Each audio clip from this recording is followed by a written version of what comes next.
The Trunk Murders, Winnie Ruth Judd and the Limits of Justice. Written by Alana Sanchez, narrated by Vivienne. Copyright 2026 Alana Sanchez. All rights reserved. No part of this book may be reproduced, edited, copied, altered, printed, shared, unauthorized storage on electronic devices, or distributed without the written permission of the author. Author's note. This book was written against a familiar temptation, to make a violent case feel complete. The Winnie Ruth Judd case resists that impulse. It contains gaps that cannot be responsibly filled, contradictions that cannot be cleanly reconciled, and silences that persist not because historians have failed, but because the events themselves occurred in private spaces that left no neutral record. Rather than treating those limits as defects, this book treats them as evidence. An evidence-led approach. The foundation of this account is the contemporaneous record, court proceedings, police reports where available, institutional documents produced during confinement, and primary newspaper coverage from the period in which events unfolded. These sources were prioritized not because they are unbiased, they are not, but because they can be dated, attributed, and situated within identifiable institutional contexts. Later retellings, popular histories, and true crime summaries were used only as secondary material, to trace how the story evolved, where myths hardened, and how repetition replaced verification. Where such accounts conflict with the primary record, the record was favored. This approach means that some questions remain unanswered. That is intentional. What this book does not do. This book does not reconstruct dialogue that was never recorded. It does not invent interior thoughts or emotional states. It does not assign a definitive motive where the evidence supports only plausibility. It does not describe the exact sequence of events inside the room where the killings occurred. It does not treat psychiatric labels as moral verdicts. Many true crime narratives smooth these edges in order to produce narrative satisfaction. This book resists that smoothing. When the record stops, the account stops. Silence, in this context, is not avoidance. It is fidelity. On motive and interpretation. Readers often want a single explanation: jealousy, rage, madness, calculation. The Judd case does not support such compression. Relationships existed within a social world shaped by power, discretion, and dependence. Conflict may have arisen from multiple pressures at once. The evidence allows us to see that violence occurred and how it was managed afterward. It does not allow us to reduce causation to a single emotional engine. Where interpretations are offered, they are framed as interpretations, not conclusions masquerading as fact. On gender and institutional reading. Gender is not treated here as an explanatory shortcut. It is treated as a lens through which institutions and the public interpreted the case. Women who commit violence are often read through scripts that alternate between hysteria and monstrosity. Those scripts shaped press coverage, courtroom atmosphere, psychiatric interpretation, and cultural memory. Acknowledging this influence does not negate responsibility. It clarifies how meaning was produced around the crime. On the victims. Agnes and Leroy, Hedvig Samuelson, and Myrtle Kennedy appear in this book only where the record allows. Their lives cannot be fully reconstructed, and pretending otherwise would be a second violation. What can be done, and has been done, is to refuse their reduction to narrative devices. They are not here to explain the offender. They are not here to decorate the story. They are here because 3 women died, and because history has an obligation not to let method replace personhood. Why restraint matters. True crime occupies an uneasy space between documentation and consumption. The more shocking a case, the greater the pressure to embellish. That pressure is especially strong when the offender survives and the victims do not. This book argues, implicitly and explicitly, that restraint is not a loss of drama. It is a form of respect. Respect for the dead. Respect for the reader. Respect for the difference between what can be known and what is merely wanted. A final word on uncertainty. Uncertainty is not a failure of research. It is a feature of private violence. The Judd case reminds us that the most consequential acts often occur beyond observation, and that institutions built to restore order are not built to recover full truth. What they produce is sufficient for judgment, not for complete understanding. This book does not offer closure. It offers clarity about why closure is elusive. If it succeeds, it does so not by telling the story everyone already knows, but by slowing that story down, until its edges, omissions, and distortions become visible. That visibility is the point. Preface. Some crimes are discovered because someone goes looking. Others are discovered because something goes wrong inside a system that is not designed to carry secrets. The murders associated with Winnie Ruth Judd entered public record in the second way. They were not uncovered by suspicion, surveillance, or confession. They were uncovered by routine. The evidence moved through ordinary infrastructure, railway depots, freight rooms, schedules, paperwork, and failed to behave as it should. A trunk leaked. It smelled. It demanded attention in a place where attention is usually reserved for delays and damage claims, not human remains. This matters, because the Judd case does not begin with violence as the public later understood it. It begins with logistics. A trunk is an unremarkable object. In the early 20th century, it belonged to boarding houses, temporary lives, long-distance rail travel, and people who did not expect to stay in one place for long. It was designed to move without comment. That neutrality made it useful for concealment, and made concealment impossible once the object entered a system that requires anomalies to be reported. The trunks moved. Workers noticed. Procedure was followed. Bodies were found. Only then did the case exist. This book begins at that point because the Winnie Ruth Judd case cannot be understood as an isolated act of violence. It is a collision between private harm and public systems, transport networks, police departments, courts, newspapers, and medical institutions that exist to restore order once something has been forced into view. Judd did not introduce herself to the justice system. She was carried into it by objects that would not stay quiet. Public memory often introduces Judd differently. She arrives as a figure already flattened by language: the trunk murderess, the jealous lover, the mad woman, the woman who shocked Phoenix. These labels feel explanatory. They are also insufficient. This book does not argue for innocence. It does not seek rehabilitation or moral reversal. It does not offer psychological diagnosis beyond what contemporaneous evaluations support. It does not reconstruct dialogue that was never recorded, or imagine inner states the archive cannot verify. What it does examine is how a woman came to be identified as the center of a crime, and how institutions decided what to do with her once that identification was made. The violence itself occurred within a small social circle shaped by dependence, secrecy, and imbalance. The record supports the conclusion that Judd knew the victims well enough to be in private rooms with them, at times when other explanations fall away. It also supports the conclusion that whatever happened in those rooms did not end with death. The bodies were managed. They were dismembered, packed, and shipped.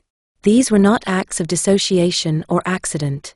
They were acts taken after the fact, under pressure, with awareness of consequence. That sequence matters. It tells us something careful and limited about motive, not why Judd killed in any definitive sense, but why concealment followed. Fear of discovery. Fear of blame. Fear of a world in which a woman at the edge of respectability had little margin for error, and even less protection once scandal attached itself to her name. The state would later tell a simpler story. The press would tell a louder one. Both would center jealousy because jealousy is familiar and narratively efficient. It turns a complex web of relationships into a single emotion that juries recognize and readers accept. Plausibility, however, is not proof. What can be said with confidence is narrower and more unsettling. The murders emerged from a setting in which power was uneven, discretion was valuable, and consequences were likely to fall hardest on the least protected person in the room. Once the crime was forced into public systems, once the trunks entered transit, the machinery of justice moved quickly to select a center and impose resolution. That resolution was never stable. Judd was convicted and sentenced to death. She was later declared insane and removed from execution into indefinite psychiatric confinement. Over decades she passed through a series of institutional identities: criminal, patient, inmate, curiosity, without ever fully exiting the system that claimed to have dealt with her case.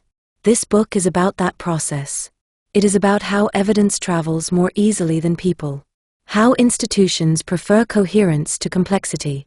How justice can function as designed and still leave essential questions unresolved. And how women who commit undeniable violence are often absorbed into categories that explain the act while obscuring the conditions that made it possible. The trunks forced recognition. What followed was an attempt to make that recognition tolerable. Chapter 1: Winnie Ruth Judd before the case. In public memory, Winnie Ruth Judd enters the record already named by her crime.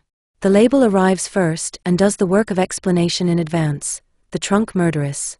It compresses a life into an object and a method, as though the woman existed only at the moment concealment failed. The archive does not support that convenience. Before the trunks, Judd moved through ordinary institutions. She appears in school records, employment files, church memberships, rental agreements, paperwork, pay envelopes, boarding houses, medical offices. These traces are thin but consistent. They show a woman who is not marginal in the way later accounts imply, but legible, educated enough to work in clerical settings, respectable enough to be trusted, and dependent enough to be vulnerable inside that trust. Winnie Ruth Judd was born Winifred Ruth McGuinness in 1905. Like many women of her generation, her early life survives largely as registration, names, dates, places, affiliations. This is not unusual. The record keeps women clean until it needs them messy. What can be said with certainty is that by the 1920s she belonged to a cohort produced by expanding education and limited opportunity, women trained for office work, socialized into respectability, and expected to manage themselves carefully in male-dominated professional environments. Phoenix in the late 1920s and early 1930s was a city still assembling itself. It drew people seeking health, employment, reinvention, or distance. Medicine was central to that draw. The Southwest sold climate as cure. Tuberculosis sanatoriums, doctors' practices, hospitals, clinics, and medical offices formed not just a healthcare system but a social corridor. To move within it was to gain proximity to authority, discretion, and status. Judd entered that corridor as an employee. Office work offered women a particular kind of legitimacy. Typing, filing, reception duties were framed as modern, respectable, and safe alternatives to factory labor or domestic service. They were also defined as subordinate. The work required discretion, emotional regulation, and attentiveness to male authority. Proximity was part of the job. Protection was not. The medical world amplified this imbalance. Patient stories became records, records became power. Confidentiality was promised but unevenly enforced. Women who worked inside these spaces learned quickly that information mattered, that reputation mattered more, and that accusation, even without proof, could destroy employability. Respectability was not a shield. It was a condition that could be revoked. It was within this setting that Judd formed relationships that later became central to the case. The record shows proximity, familiarity, and access. It does not show chaos. It does not show isolation. It shows a small circle of adults whose lives overlapped through work, intimacy, and dependence in ways that were ordinary until they were not. Later accounts often treat Judd as though she emerged fully formed at the moment of violence, summoned into existence by the trunks themselves. That framing satisfies narrative appetite but obscures what the evidence actually suggests, that the conditions enabling the crime were in place long before the act. Private rooms. Familiar faces. Asymmetrical power. Dependencies that could not be named cleanly without consequence. This is not an argument for inevitability. Many people live under such conditions without killing. It is an argument for context. The record does not permit certainty about Judd's internal state before the murders. It does not support a definitive motive. What it does support is a narrowing of options. The social world Judd inhabited demanded composure, discretion, and silence. It offered status without security and proximity without protection. When conflict arose within that world, it did so behind closed doors, beyond the reach of witnesses, in spaces where responsibility would later be difficult to distribute evenly. What followed would force those private arrangements into public systems. Once the bodies entered transit, the city could no longer pretend the matter belonged to a private circle. The investigation that followed did not begin by asking why the killings occurred. It began by asking who had access, who could explain the movement of the trunks, and who could be named without destabilizing the broader social order. Judd's visibility mattered. She was close enough to be plausible. She was socially legible enough to be questioned. She lacked the insulation that might have complicated the state's task. Once identified, she became the point at which the system could restore coherence. This is how many cases begin to narrow. Not with proof, but with selection. The Judd case would later expand into debates about sanity, punishment, mercy, and institutional responsibility. But before any of that, before the courtroom and the hospital and the parole file, there was a woman whose life intersected with others in ways that seemed unremarkable until they became catastrophic. This chapter does not attempt to diagnose her or redeem her. It establishes the ground on which the violence occurred. Because crimes do not emerge from nowhere. They emerge from settings. And if those settings are ignored, the case becomes easier to tell and harder to understand. Chapter 2: Women, Respectability, and the Medical World. The social world in which Winnie Ruth Judd lived was not marginal. It was regulated, credentialed, and publicly respectable. That respectability is essential to understanding both how the crime occurred and how it was later interpreted. In the early 20th century, medical spaces occupied a privileged position in American life. Doctors were authorities not only on health, but on morality, judgment, and credibility. Their offices functioned as sites of trust. To be admitted into that world, whether as patient, employee, or associate, was to be granted proximity to power. For women, that proximity came with strict conditions. Clerical and office work offered one of the few socially sanctioned paths into professional environments. It allowed women to earn wages while maintaining the appearance of decorum. But it also required emotional restraint, discretion, and compliance. Female employees were expected to be competent, pleasant, silent, and invisible when necessary. Their presence was accepted so long as it did not disrupt hierarchy. The medical office intensified these expectations.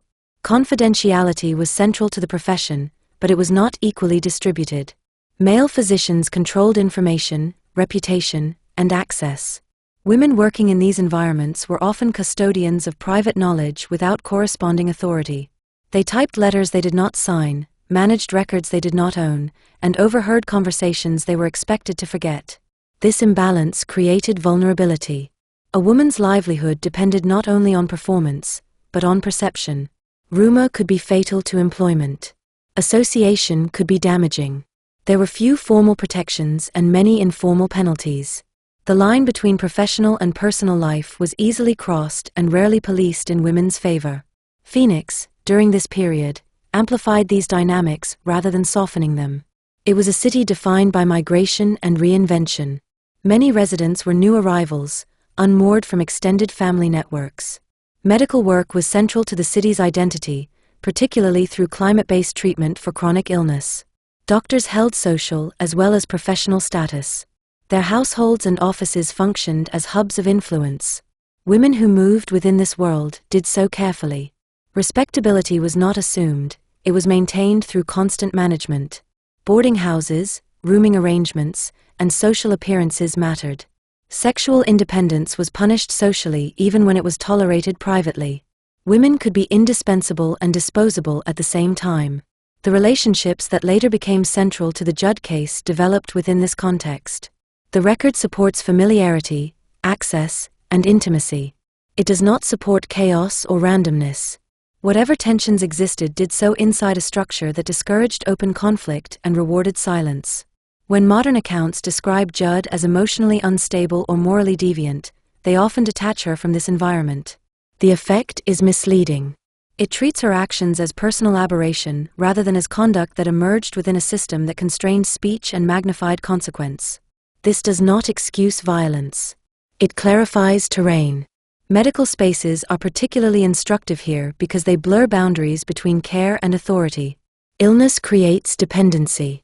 Treatment requires trust.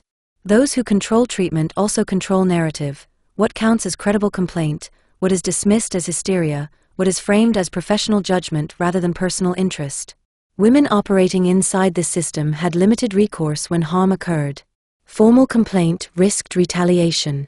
Informal complaint risked gossip. Silence was often the least dangerous option available.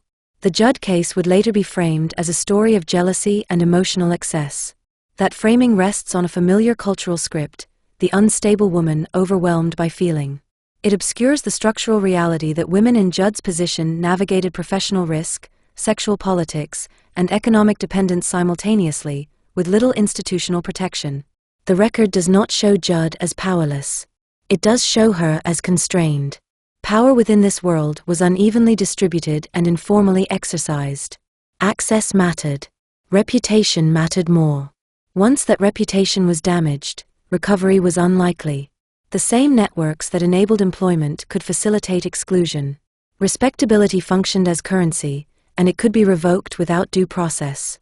This matters because it explains why private conflict could escalate without public intervention.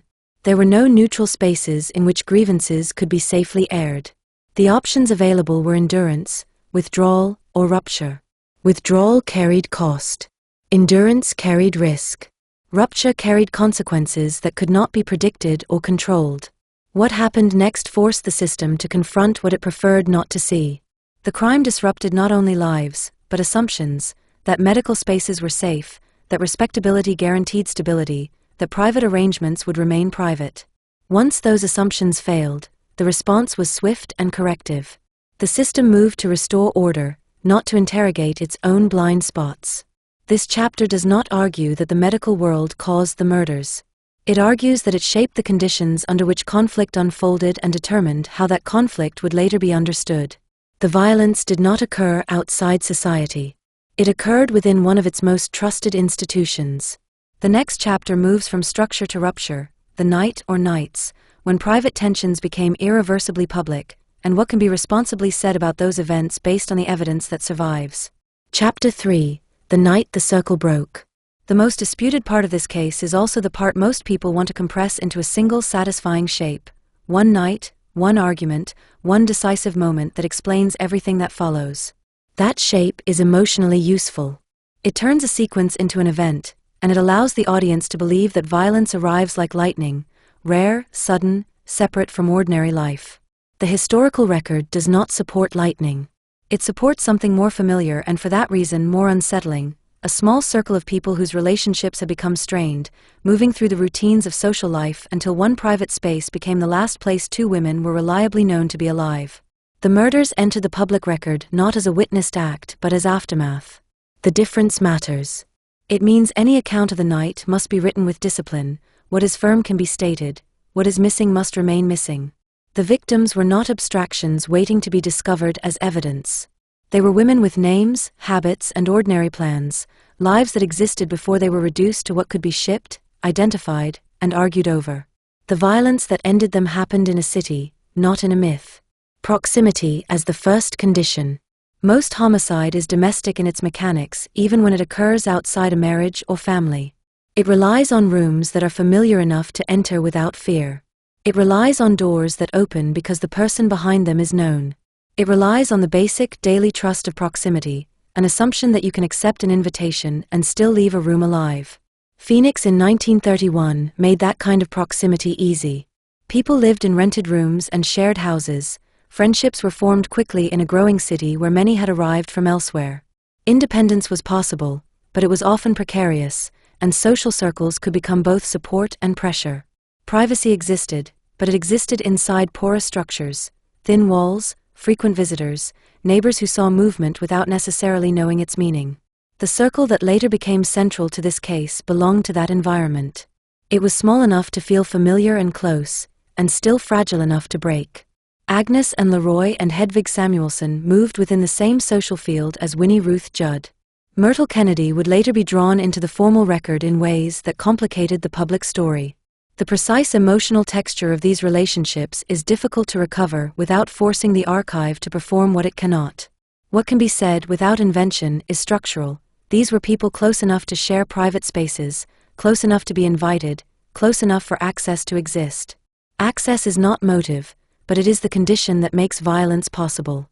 What can be said about timing? Because the killings were not witnessed in a way that survives cleanly into the record, the timeline is constructed from what came later. Last sightings, routine interruptions, absences that became meaningful only in hindsight. That is common in homicide cases, and it creates a particular kind of distortion in public memory. Once the ending is known, earlier days are reread as though they contained obvious warning signs. The mind is skilled at turning ordinary social slack into foreknowledge. The record allows only a narrower claim. The victims were last seen alive within a constrained window, and their disappearance did not trigger an immediate alarm strong enough to prevent what followed. That is not negligence. Adults can pass a day or two without close oversight. Employers assume illness, landlords assume travel, friends assume a change of plan. Modern life contains gaps by design. Those gaps are what certain crimes exploit.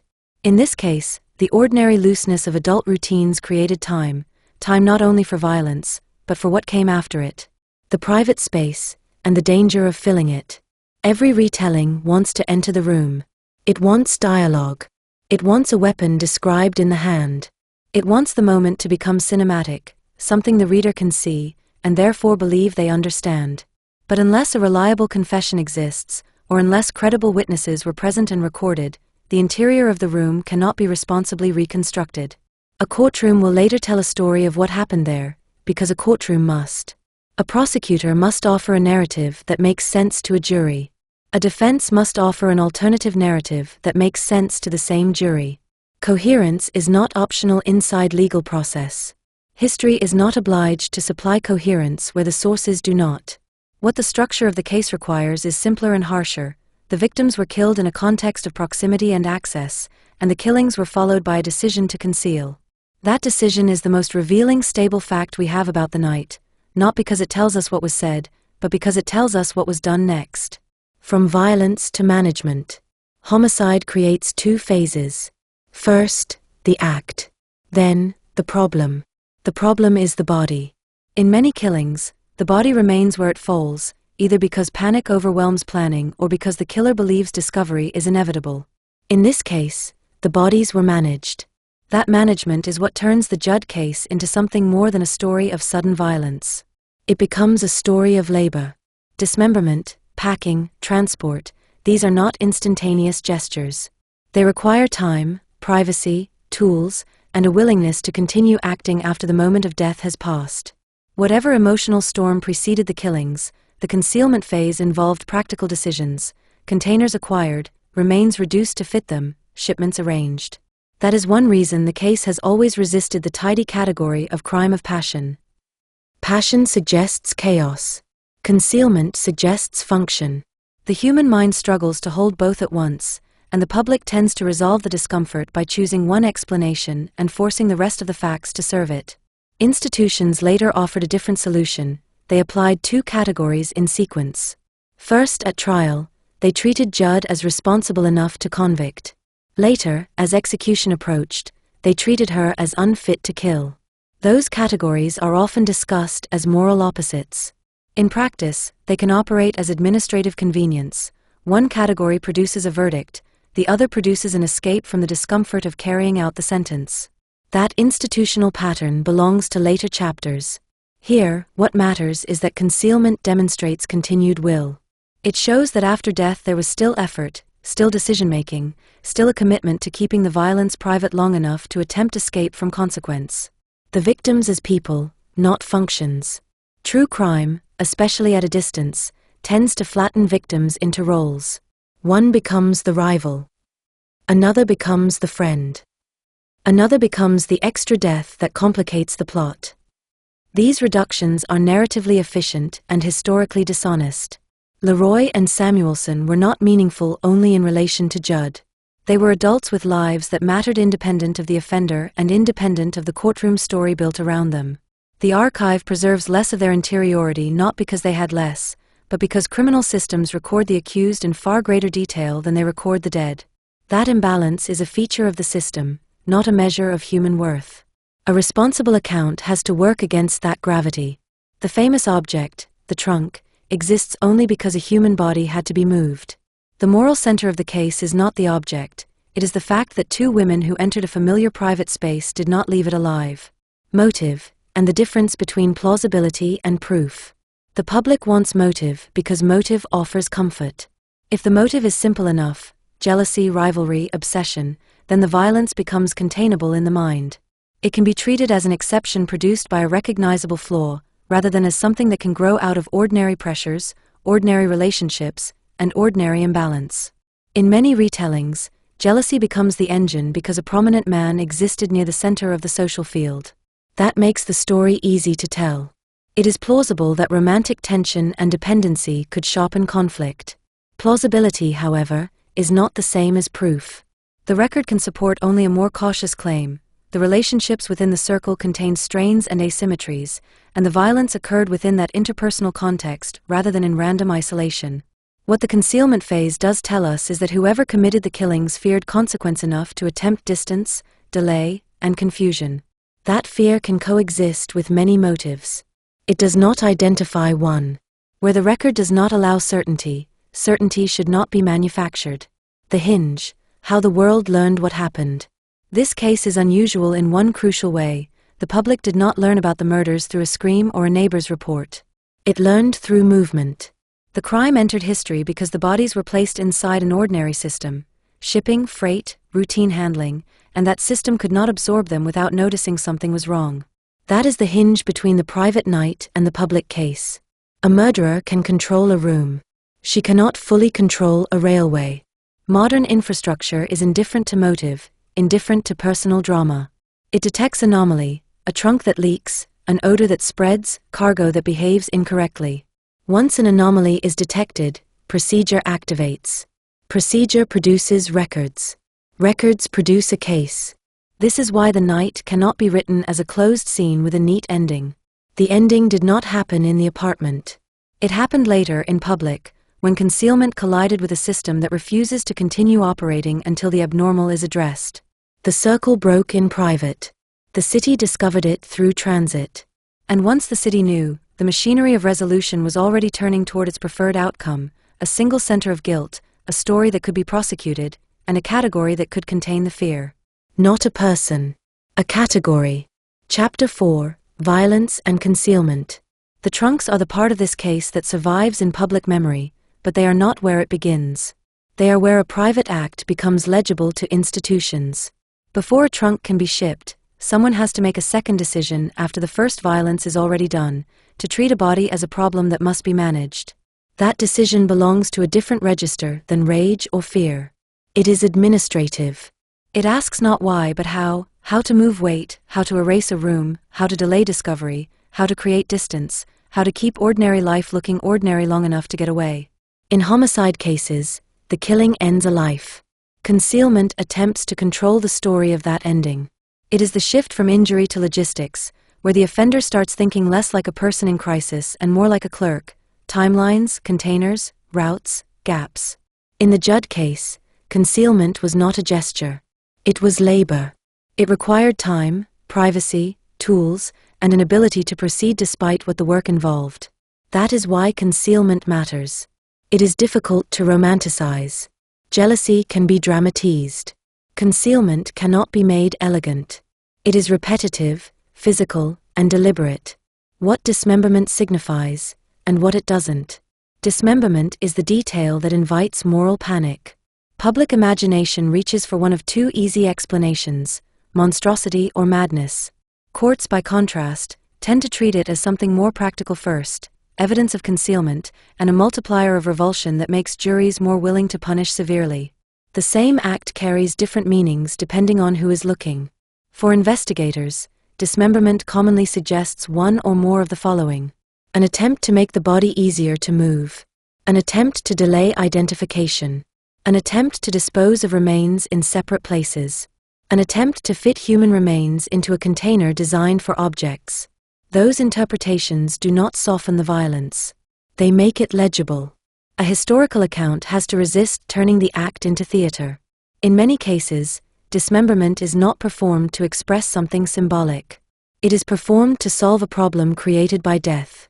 That is also why it is so hard to use dismemberment as a simple window into the offender's mind at the moment of killing.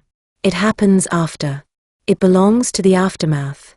It proves continued action, not necessarily the emotional state that preceded the act. Concealment as a second crime. Even without modern forensic language, the law has long understood the difference between an act that happens in a flash and behavior that continues afterwards. What is done post-mortem carries its own moral and legal weight because it shows extended will. A person has time to stop. A person does not stop. In the Judd case, concealment involved creating a transport plan. Trunks were used. Shipment was arranged. The bodies were handled in ways intended to make movement possible. These are not split-second behaviors. They are step-by-step decisions. That fact has consequences for every later argument in the case. If one accepts the defense's broad framing that the initial violence occurred in a moment of fear, conflict, or emotional collapse, the hours that followed still require explanation.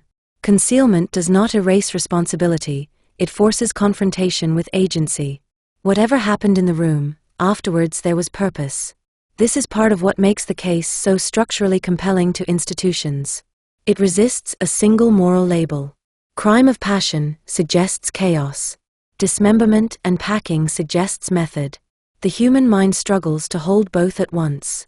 The system later resolves that discomfort by applying categories in sequence: responsible at trial, then insane at the execution threshold, without having to reconcile the contradiction in a single moment. Domestic space turned into a work site. Respectable accounts often slide past the practical reality of concealment because it is intimate in an ugly way. It requires contact and exertion. It requires the transformation of a domestic environment into something closer to a workroom. In early 20th century America, that transformation carries a second shock when the offender is a woman. Domestic space was culturally coded as feminine and, in the public imagination, as a place of care. When that space becomes the site where a body is managed, the story is experienced not only as criminal but as gendered betrayal. The public's horror is doubled: violence, and the inversion of the home. This doesn't need to be stated explicitly to influence judgment. A jury carries cultural assumptions into the room. A prosecutor benefits from them without naming them. The atmosphere of judgment is built before evidence is ever weighed. Time, privacy, and functional capacity. Dismemberment takes time. Packing takes time. Preparing a room, obtaining containers, and arranging shipment require time. The longer a person can act without interruption, the more opportunities there are for calm decisions. This is the uncomfortable implication of concealment. It suggests functional capacity after the killings. It suggests a person able to perform sustained tasks, to make selections, to persist. That does not tell us what she felt. It tells us what she did. And what she did sits uneasily beside later narratives of collapse. In that sense, concealment becomes a pivot point for institutions. The court tends to read it as evidence of deliberation. Later medical containment can read it as behaviour that coexists with instability. The system, needing outcomes, will eventually hold both by placing them at different procedural stages. The trunk as a technology of normality. A trunk is not an exotic instrument. It is a respectable object designed for transit: boarding houses, railways, rented rooms, temporary lives. That respectability is precisely why it works as concealment. A trunk can travel through public systems without attracting attention because it belongs there. Concealment often relies less on invisibility than on blending in. The trunk offered the cover of boredom. It could be carried, checked, shipped, handled by strangers without anyone imagining that it contained human remains. In that era, a trunk packed by a woman did not look like a crime. It looked like ordinary movement. The horror hides inside the familiar. That is one reason this case feels so modern. It does not rely on remote wilderness or secret chambers. It relies on the routines of infrastructure and the assumptions that make routine possible. Gendered readings of the same act. When men dismember bodies, the act is commonly interpreted as brutality or predation. When women do, the public is more likely to read it as perversity, unnaturalness, or madness. The physical act is the same. The cultural interpretation is not. This difference shapes justice. Female violence is often over-psychologized, flattened into hysteria, jealousy, instability, while the disgust triggered by concealment pushes audiences toward extreme punishment. Those forces can coexist. The accused is framed as both mad and monstrous. The Judd case became an ideal environment for that double framing. The trunks allowed the public to indulge fascination while claiming moral disgust. Institutions could impose severe control while presenting that control as necessity. Concealment as narrative control, and why it failed. Concealment is always an attempt to control narrative, to delay discovery, to create distance between offender and body, to keep suspicion localized to rumor rather than evidence. The trunk strategy attempted control through movement, remove the bodies from the immediate environment, push discovery elsewhere, create gaps in time and place. But concealment strategies carry a weakness. They rely on systems behaving predictably. Railways do not run on sympathy. Freight rooms do not run on personal loyalty. They run on procedure. If a trunk leaks, if it stains, if it smells, it becomes an operational problem that must be addressed. That is how concealment collapses, not through moral insight, but through malfunction. A murderer can control a room. She cannot fully control a transport system. In this case, concealment failed because the trunk did not remain silent. It behaved like a body. It leaked like a body. It announced itself through odor. The system that later confined Judd did not discover the crime through genius. It encountered a problem it could not ignore. Bodies refused to be treated as luggage. The third victim and the limits of a single plan. The presence of Myrtle Kennedy in the case complicates the concealment story because it suggests that disposal was not uniform. A trunk is one method. Burial is another. Different methods imply choices shaped by circumstance, opportunity, and escalating risk rather than a single neat plan executed smoothly from start to finish. It also changes what the public can comfortably believe. Two victims can be framed as an explosion, an argument, panic, an improvised attempt to hide. Three victims stretch that explanation. The case begins to look less like one rupture and more like a sequence of actions. Institutions respond differently to sequences than to singular acts. A singular act can be treated as aberration. A sequence demands a stronger category: threat, criminality, containment. The residue that doesn't wash out. There is a separate cruelty in post-mortem handling. It harms the living as well as the dead. It violates a cultural expectation, nearly universal, that even a violent death should be met with some minimum of dignity. That cruelty becomes fuel in court, and it becomes the core of the public story. People remember trunks more easily than they remember names. The container replaces the women. This is one of the enduring injustices of sensational cases.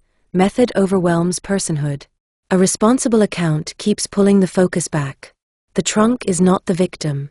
The trunk is the failure of concealment. The victims were women who should have been able to enter a private room and leave it alive. The moment before the system takes over. After concealment comes exposure. There is a brief interval when the crime is still private but no longer controllable. The trunks have left the home. They are now inside public systems. Strangers are part of the chain. At that point, the offender's fate begins to slip out of her hands. Paperwork becomes evidence. Timetables become timelines. Ordinary workers become witnesses. The case moves from domestic space to public institution. And once that shift begins, it cannot be reversed. Chapter 5. Discovery when routine. Refuse to cooperate. Crimes that depend on concealment rarely fail because someone suddenly understands them. They fail because systems designed for ordinary life encounter something that cannot be made ordinary. That is how the Judd case entered the public record. The bodies were not discovered because a neighbor heard a scream or because police were already watching the people involved. They were discovered because a trunk, moving through a freight system built on schedules and responsibility, stopped behaving like luggage. It leaked. It smelled. It created a problem that could not be ignored, and the machinery of routine, forms, supervisors, procedures, did what routine always does when something breaks. It investigated the break. The case begins, in other words, not with insight but with logistics. The first point of failure. A trunk in transit was expected to be heavy, dented, or scuffed. None of that was unusual. What was unusual was evidence of organic decay, wetness where there should have been dryness, odor where there should have been none. Odor in a freight room was not simply unpleasant. It meant contamination, risk to other shipments, and liability. Someone would have to explain it. Someone would have to sign their name to the handling of it. Once attention was drawn, the response followed protocol. Items that arrived damaged or leaking were inspected. Supervisors were informed. Authorities were contacted. The trunk was opened not because an employee suspected murder, but because a system that runs on accountability cannot continue to run until the anomaly is resolved. That procedural impulse, report, inspect, escalate, is what turned a private crime into a public case. From cargo to evidence. The moment the trunk was opened, everything changed. An object that had been treated as freight became, instantly, evidence. A freight label became a lead. A receipt became a timeline. A point of origin became a question. Where cargo systems are designed to move items forward, criminal systems are designed to trace responsibility backward. That backward movement is often quicker and more decisive than a public audience expects. Freight systems create paper trails. Even where details are incomplete, the infrastructure itself provides structure: dates, routes, handling points, witnesses who do not yet know they are witnesses. Once human remains were identified, the investigation did not need to persuade itself that a crime had occurred. It needed only to establish who had arranged movement and who had reason to attempt concealment. That shift, what happened to who did it, is where lives begin to narrow into roles. Judd became visible in that narrowing, not because she was already under suspicion, but because the trail produced by the trunk did what concealment is designed to prevent. It connected a body to a person. Paper, memory, and narrowing attention. The strength of such cases lies not in a single decisive clue but in convergence. Records point. People remember. Small recollections become meaningful only once framed by discovery. A large trunk shipped at an odd time, a name connected to an address, an anxious movement through a depot. Actions that might have been unremarkable in isolation acquire weight when a body is found at the end of the route. This is also where the truth becomes less clean than the procedural story suggests. Witnesses interpret what they saw through what they now know. The past is reread as warning. The system assembles a narrative quickly because it must. The public wants reassurance, the press wants a story, police want a resolution, and courts require a defendant. That pressure does not invalidate evidence, but it changes how evidence is held. Once a person becomes the center of a case, everything around her is pulled into that gravity. The second trunk and the hardening of certainty. The discovery of a second trunk did more than add another body. It hardened the case into pattern. A single concealed death can be framed, however implausibly, as an aberration. Two bodies shipped through the same ordinary system suggest repetition. Repetition changes institutional behavior. It reduces tolerance for ambiguity and increases urgency. It also changes the public's appetite. Fear becomes fascination. Suspicion becomes assumption. From this point, the case no longer belonged only to investigators. It belonged to headlines. It belonged to the city's need to restore order by naming a center and moving toward punishment. The speed with which public certainty forms is one of the defining features of sensational cases. Certainty arrives first, nuance follows behind and is often crushed. Discovery as loss of control. Concealment is an attempt to control outcome, to delay discovery, to create distance, to move evidence away from the offender's immediate environment. When concealment fails, control does not leak gradually, it breaks. Once the trunks were opened, Judd's life was no longer hers to narrate. It became something handled by institutions. Statements were taken. Movements were reconstructed. Relationships were mapped. Private social arrangements were pulled into public view and repackaged as motive. The case began to move faster than any individual could manage. This is the quiet violence of the justice process. It absorbs a person into a story and then uses that story to justify what happens next. What discovery cannot supply? Discovery can establish that something happened. It cannot establish why. It cannot tell us what occurred inside the room where the violence began, or what was said, or how decisions formed under pressure. It cannot recover interior life. What discovery does supply very efficiently is a structure for accusation. It produces a chain of custody, a chain of responsibility, and a chain of public meaning. It tells the public what to fear, and it tells the state what it must contain. But there is a consequence to this structure. The dead become evidence before they are remembered as people. The trunks ensured that the world learned of the murders. They did not ensure that the victims would be seen clearly once the machinery of prosecution began. The shift this book refuses to make too quickly. Most retellings move directly from discovery to judgment. They rush from freight room to courtroom, from evidence to sentence, from body to offender. The victims become shadow figures in their own deaths, appearing only to establish outrage. This book will not make that shift without pause. Before the narrative tightens into accusation, before Judd becomes the case's fixed center, it is necessary to return weight to those who were most easily reduced by the process: Agnes and Leroy, Hedvig Samuelson, and Myrtle Kennedy. They existed before the trunks. They were not created by the freight system. They were not characters designed to support a trial narrative. They were women living inside a social world of proximity and discretion, and they died within it. Chapter 6: The Victims. The case became public because two trunks refused to behave like ordinary freight. From that moment, everything moved toward a familiar outcome: a named offender, a prosecutable story, a verdict that would reassure the city that order could be restored. That machinery is efficient. It is also unequal in what it preserves. The accused generates files, interviews, assessments, and decades of argument. The dead generate proof. Their names appear where identity must be established, where timelines must be fixed, where relationships must be explained. After that, they tend to recede, replaced in memory by method, container, and headline. This chapter slows that process. It brings the victims back into the center of their own story, not by inventing interior lives the archive cannot support, but by gathering what the record does preserve and by refusing to treat them as narrative functions. Agnes and Leroy, Hedvig Samuelson, and Myrtle Kennedy were not symbols.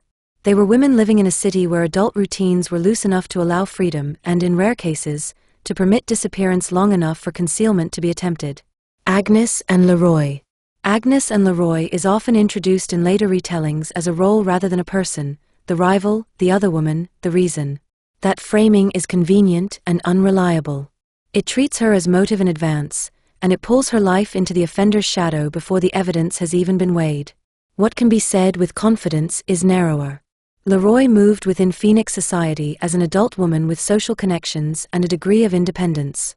The record links her to a prominent physician and to a circle where discretion mattered, where relationships overlapped, and where private access could exist without immediate public scrutiny. This kind of proximity is not inherently dangerous. It becomes dangerous when conflict intensifies behind closed doors. Leroy was last reliably seen alive within the social world that later became central to the case. Her absence did not immediately trigger a dramatic alarm. That is not evidence of indifference. It is evidence of modern life: adults miss appointments, travel, change plans, fall ill. The world does not stop for every silence. Her death became unignorable only when it re-entered the city as freight. Hedvig Samuelson. Hedvig Samuelson appears more faintly in the surviving record, not because she mattered less, but because the system required less detail about her to build its case. This is one of the quiet injustices of criminal history: the dead are documented in proportion to their usefulness to prosecution. Samuelson belonged to the same social field, connected through proximity and familiarity. What the record establishes is that she entered a private interior space connected to the circle and did not emerge alive. The evidence of her death arrives not through witness accounts of a final moment, but through what was later found and what could be proved after the fact. In public narrative, Samuelson is often treated as secondary: the second trunk, the extra victim, the complication. This framing is narratively tidy and morally wrong. There is no extra death. Samuelson's life is not a plot device. It was ended, and then it was made into evidence. Myrtle Kennedy. Myrtle Kennedy's death sits differently in the case because it was discovered differently. She was not shipped. She was buried. Her remains entered the record later and through a separate investigative pathway.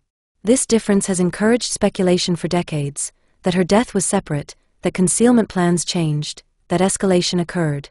Some of those interpretations may be plausible. The record does not allow certainty.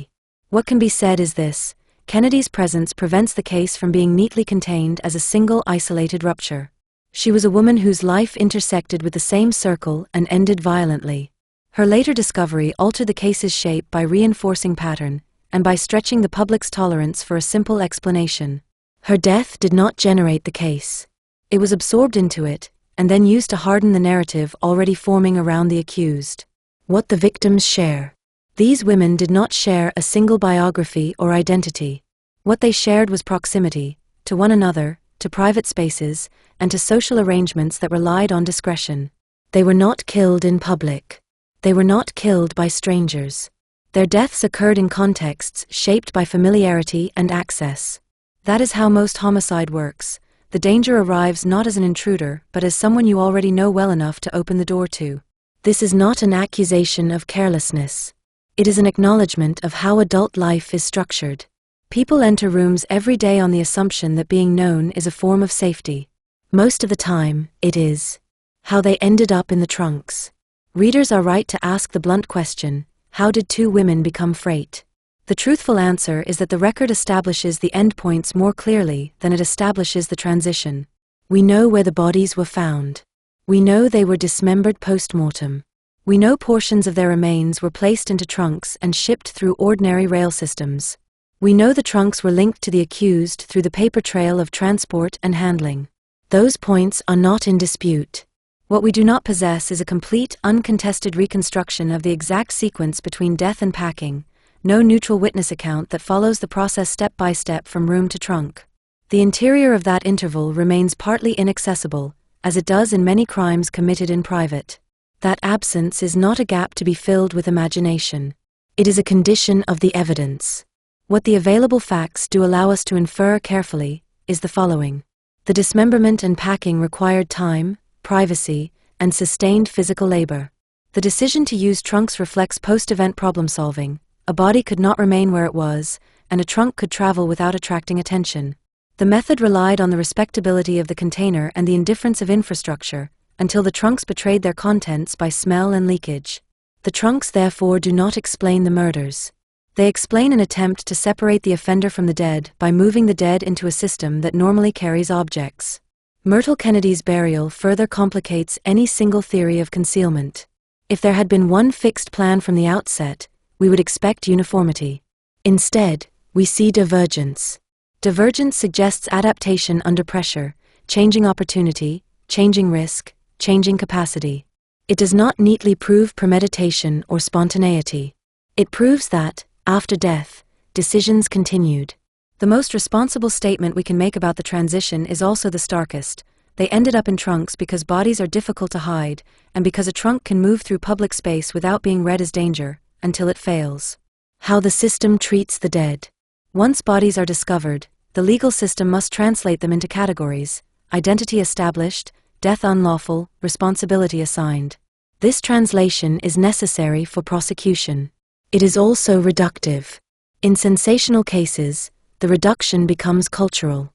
The public learns to remember the container rather than the person. The trunk replaces the women. The method becomes the story. The victims become the price paid to keep telling it.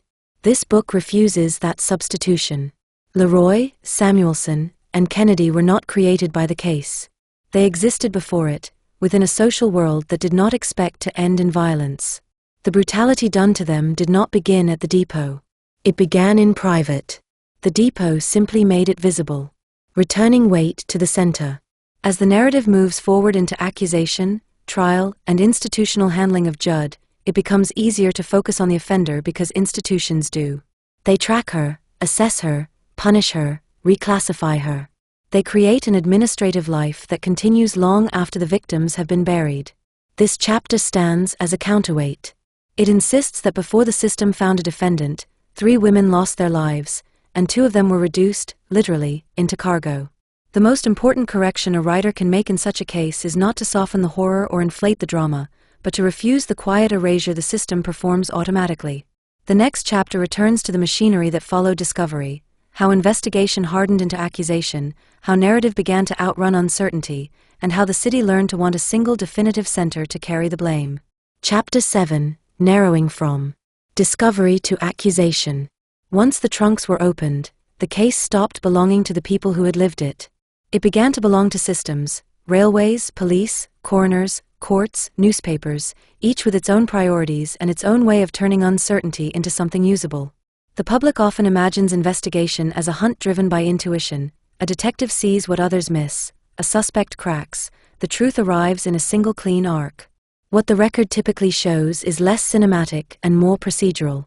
Cases move forward through narrowing. They tighten around what can be documented, what can be explained to a jury, and what can be resolved within the limits of time, politics, and public pressure. The Judd case narrowed quickly because discovery was unambiguous.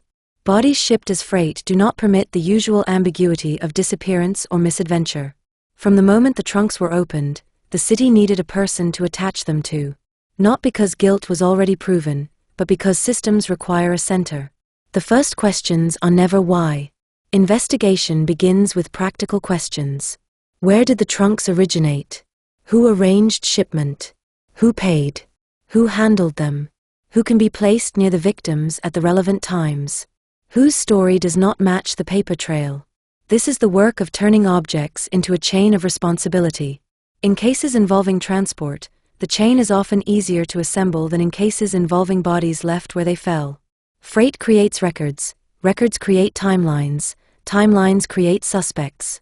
It's important to notice what is absent here. Why comes later. Why is a story-building question. Police work begins with how something moved, how it was handled, how it entered the public system, how it can be traced back. That backward motion is the engine of this case. How infrastructure produces witnesses. One reason concealment through shipping is such a risky strategy is that it recruits strangers into the aftermath. Every trunk must pass through hands, clerks, porters, supervisors. Those people do not know they are participating in a crime. They behave normally, and their normal behavior becomes evidence. They remember addresses, names, unusual requests, moments of awkwardness. They can be asked to point to handwriting or describe a transaction. Their recollections are not perfect. They are, however, independent of the personal drama that later surrounds the accused. That independence gives them weight in court. The freight system, in this sense, does not merely transport concealment. It preserves it. The tightening loop around a single person. As the trail converges, attention narrows. This is not unique to Judd. It is the standard shape of a case under pressure. Police and prosecutors look for the person most tightly linked to the physical evidence, the person easiest to locate and interrogate, and the person whose prosecution will satisfy public demand for resolution. Those aims overlap often enough to feel like justice. They can also create distortions. Once a center is selected, the system begins to interpret the world through that center. Evidence is not fabricated, but it is arranged. Contradictions are not ignored, but they are resolved in one direction. Alternative possibilities become less interesting as institutional energy commits to one pathway. In this case, that pathway pointed toward Winnie Ruth Judd. This is not a claim about innocence or guilt. It is a description of how cases acquire momentum. Momentum is not the same thing as proof, but it often looks like it from the outside. When the press arrives, the case changes shape. High-profile cases do not unfold in a vacuum. They unfold in public, and the public wants coherence. Newspapers accelerate this demand. They translate evidence into narrative while evidence is still being collected. They assign motive early because motive is what makes a story feel complete. They simplify relationships into roles that readers recognize quickly. They shape the emotional atmosphere in which a jury pool will later be drawn.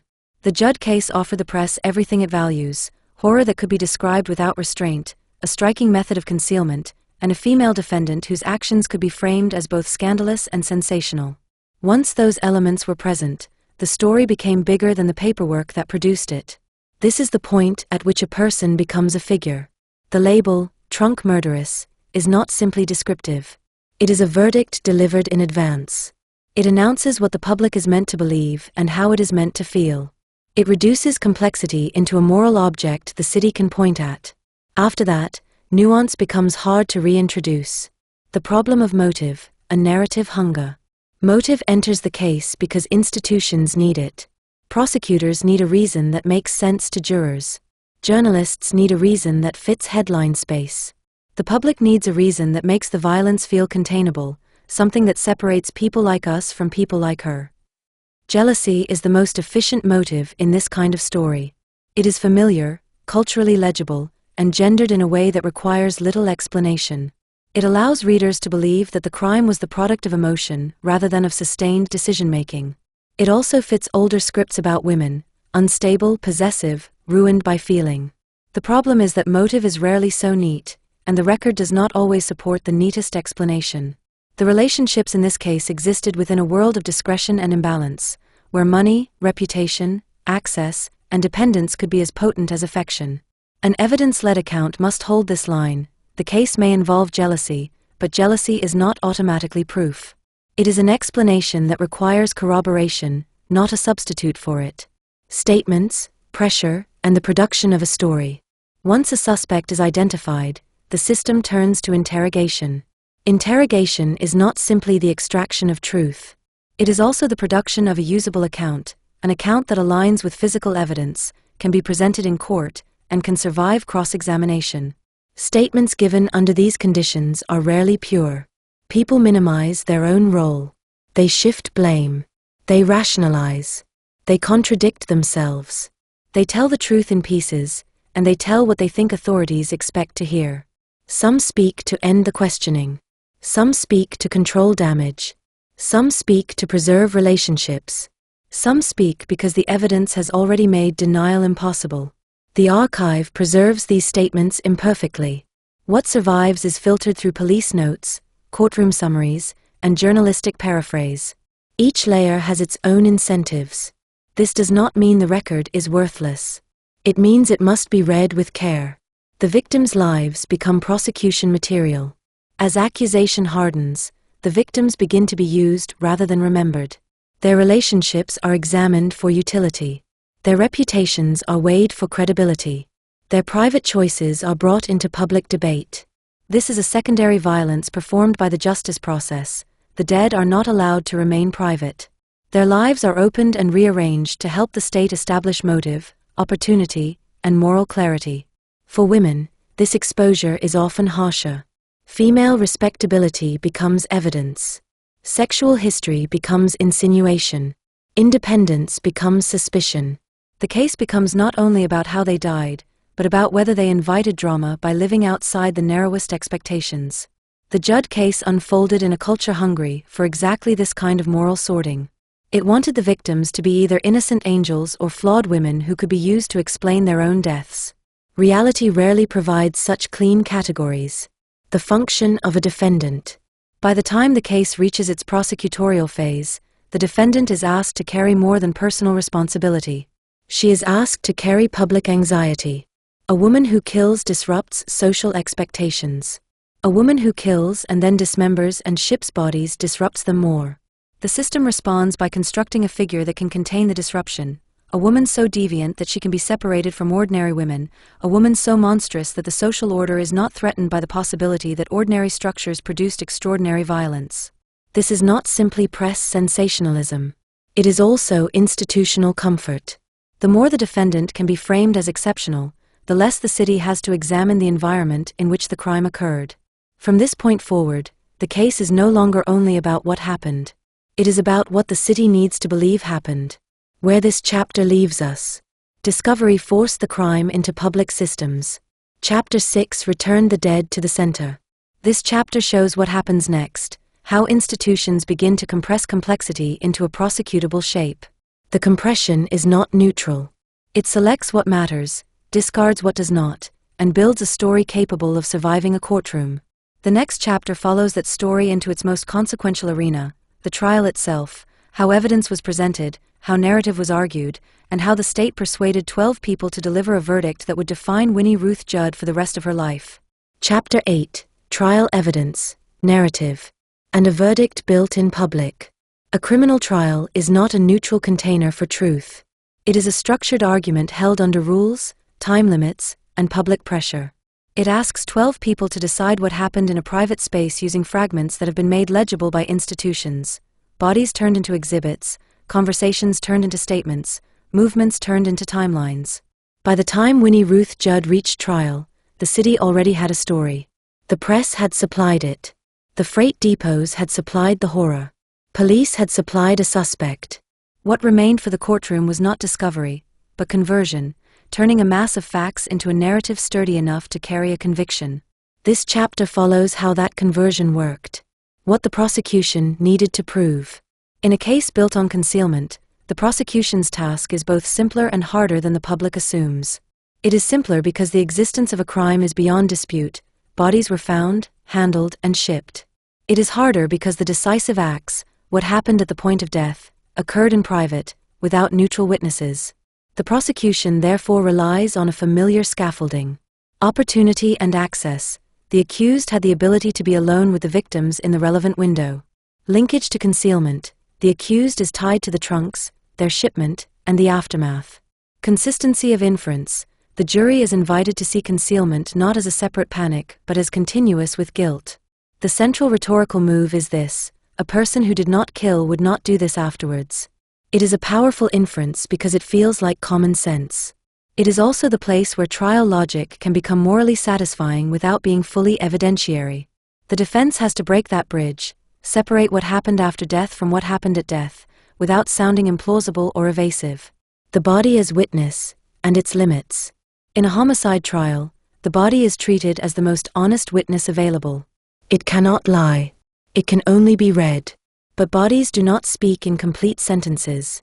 They provide signs, injuries, post-mortem handling, decomposition. They can establish that death was violent and that concealment occurred.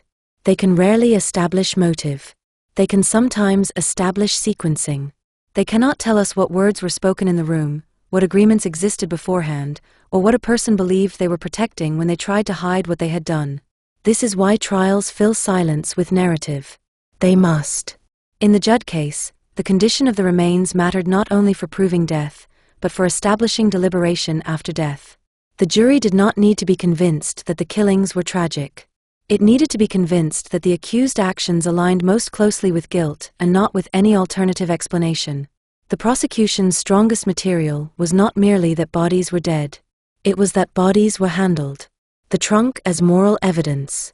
A trunk is an object. In court it becomes something else, a moral argument. The prosecution does not need a trunk to prove murder occurred. It needs the trunk to prove the kind of person who could do such a thing. Juries are human. Disgust is persuasive. Horror works faster than logic. The more the jury experiences the method as unnatural, the easier it becomes to accept that the offender is capable of the whole sequence. This is part of why sensational cases feel obvious to the public. The method is so confronting that it drags everything else toward certainty. It makes a jury less willing to hold open ambiguity about the moment of death. In a case involving a woman defendant, the trunk also does additional work. It disrupts expectations about femininity and domestic care. It invites the jury to experience the accused not only as criminal but as aberrant. That framing can quietly strengthen the prosecution without ever being said aloud. Motive as a courtroom tool. By trial, motive has often hardened into a story the public already believes. The courtroom then treats that story as a tool, not strictly required to convict, but useful to make the sequence feel coherent. Jealousy is the motive that tends to appear in this kind of case because it satisfies several needs at once. It is emotionally legible to juries. It is culturally gendered in a way that requires little explanation. It converts complex relationships into a single, recognizable engine. But motive is not evidence. It is interpretation. An evidence-led account must distinguish between what can be proved and what is narratively useful. The existence of strained relationships can be supported. The existence of a single definitive motive is harder to establish. Courtrooms often treat harder to establish as a weakness, because jurors do not like empty space. Prosecutors fill the space with the most plausible story available. The defense must attempt a counterstory: accident, self-defense, panic, framing, mental instability, or some combination. Each carries risk. Some risk insulting the jury's intelligence. Others risk sounding like excuse. In sensational cases, the defense is often forced into the least stable terrain, arguing nuance when the public has already decided the case is simple. The defendant on display. Trials are performances. Even when they are fair, they are theatrical. The accused becomes a figure watched for signs: calmness interpreted as coldness, distress interpreted as guilt, silence interpreted as calculation. For women, this scrutiny is often doubled. The courtroom measures not only credibility but femininity. A woman who cries too little is suspected. A woman who cries too much is suspected. A woman who appears composed is called unnatural. A woman who appears unstable is called dangerous. Judd's trial occurred inside a culture primed to read her through gendered scripts. That does not mean the verdict was purely prejudice. It means that the emotional atmosphere in which evidence was evaluated was not neutral. The trial did not simply ask, "Did she do it?" It asked implicitly, "What kind of woman does this, and what should be done with her?" The verdict as closure. A verdict provides closure for the state. It allows institutions to declare that the threat has been contained and that the moral order has been repaired. In public cases, that closure is part of the function. It reassures. But closure is not the same thing as completeness. A guilty verdict does not necessarily resolve every ambiguity about the night of the killings. It does not explain the exact sequence of actions, the precise dynamics of the relationships involved, or the full truth of motive. It produces a legally sufficient story. The Judd verdict did something else as well. It fixed identity. From that point forward, Judd was not simply a woman accused. She was a convicted murderer. Her name became inseparable from the method of concealment. The city could move on because the story now had an ending. Except it did not. The instability underneath the closure. The Judd case contains a structural tension that the verdict could not eliminate. The concealment phase suggests sustained decision-making. Yet later developments would hinge on questions about Judd's mental state and her fitness for punishment. Those questions did not arise in a vacuum. They arose because the case sat uneasily in the categories available to institutions. A woman who can organize concealment looks competent. A woman whose behavior is erratic looks unstable. The system can hold both by treating them as belonging to different stages: competence at trial, instability at sentencing, illness as a reason to delay execution. This is not necessarily conspiracy. It is how systems adapt to discomfort. They redistribute complexity across procedures rather than resolving it in one place. The verdict was only the first attempt at resolution, where the trial leaves the story. After the verdict, the story should narrow: sentencing, execution, finality. That is what the system is designed to deliver.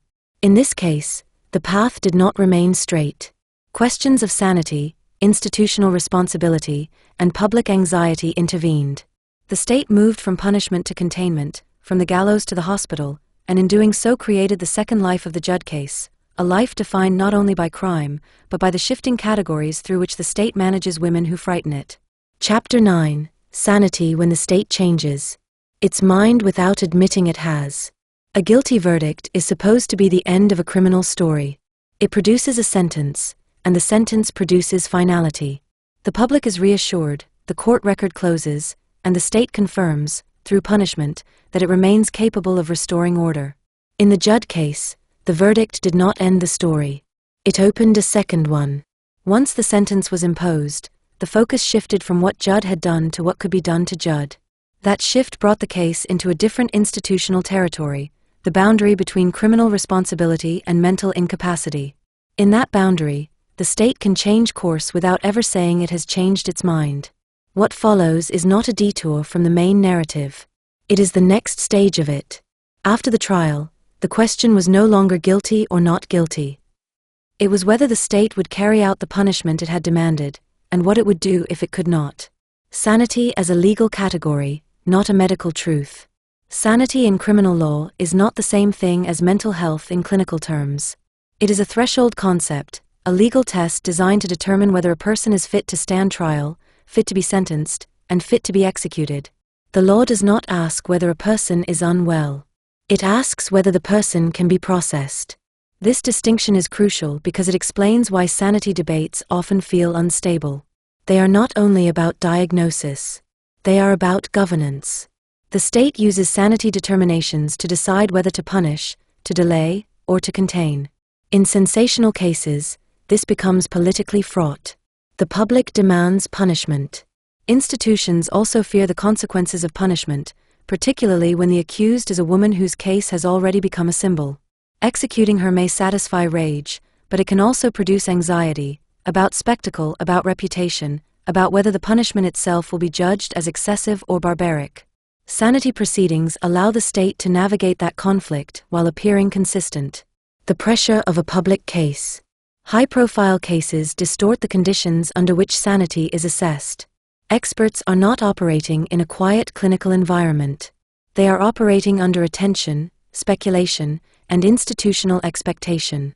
The accused is not simply a patient, she is a problem the state must manage. This creates competing incentives. The court wants closure. The public wants punishment. The prison system wants stability. Medical institutions want authority and legitimacy. Political leaders want the case contained without backlash. In this environment, insanity is not merely a finding. It is a solution. That does not mean it is false. It means it does work. The contradiction at the center of the case. The Judd case carries a contradiction that becomes harder to ignore once punishment approaches. The concealment phase, dismemberment, packing, shipping, suggests sustained functioning. Those acts require time, planning, and persistence. They are difficult to reconcile with the public's preferred image of an offender acting in a moment of ungovernable frenzy. Yet the post-verdict phase requires a different image, the condemned woman who is no longer fit to be punished in the manner the state prescribed. This is where legal categories become useful. The system does not have to reconcile the contradiction all at once. It can distribute it across time. Judd can be treated as competent enough to convict, and later as unfit to execute. The categories do not need to match perfectly because they serve different procedural purposes. To observers, this looks like inconsistency. To institutions, it looks like adaptation, the function of commutation and confinement. Once a condemned prisoner is declared insane, execution is typically postponed. Postponement, in practice, often becomes transformation. The state's response shifts from punishment to containment.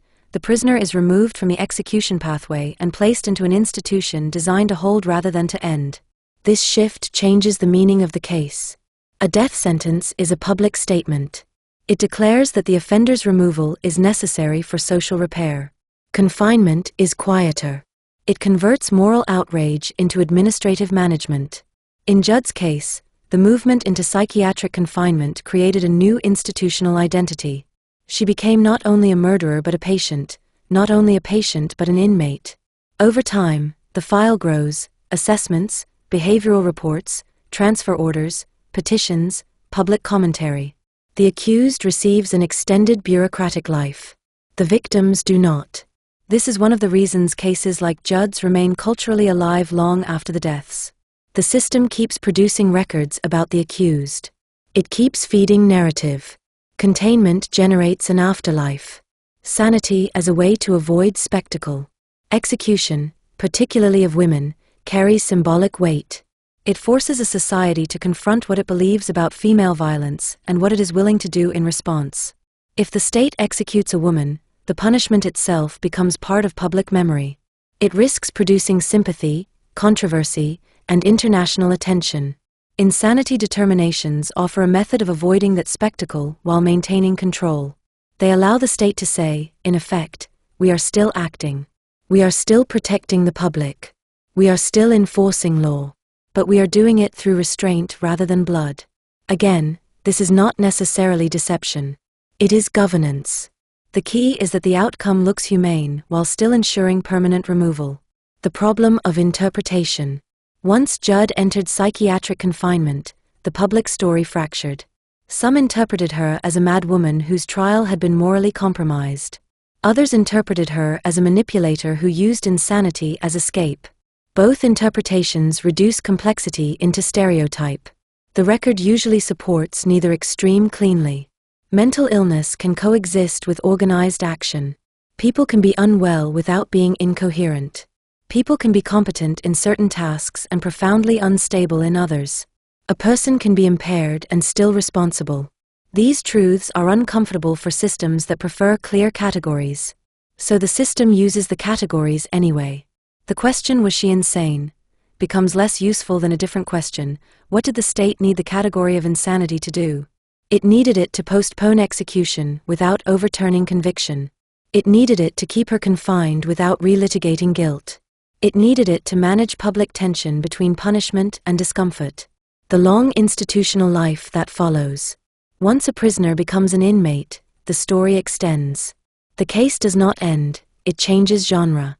It becomes a story about institutions: doctors, wardens, petitions, parole boards, public campaigns, moral panic, and administrative decisions made in rooms far from the original crime. This is where Judd becomes most vulnerable to myth.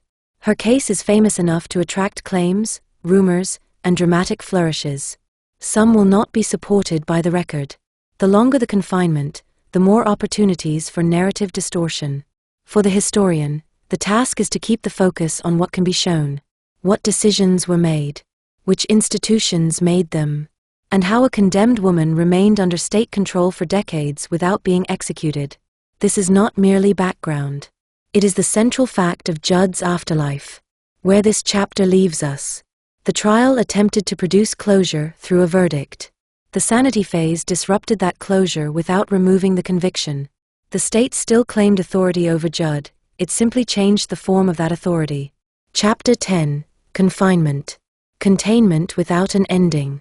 Once Winnie Ruth Judd was removed from the execution pathway, the case entered its longest and least examined phase. There was no longer a date to count down toward, no public ritual to anticipate, no clear moment when the story would be declared finished. Instead, there was confinement, open-ended, administrative, and largely invisible. This is how many sensational cases truly persist, not through verdicts or executions, but through institutions that hold people indefinitely while claiming the matter has been resolved. Confinement did not undo the verdict. It did not replace punishment with forgiveness.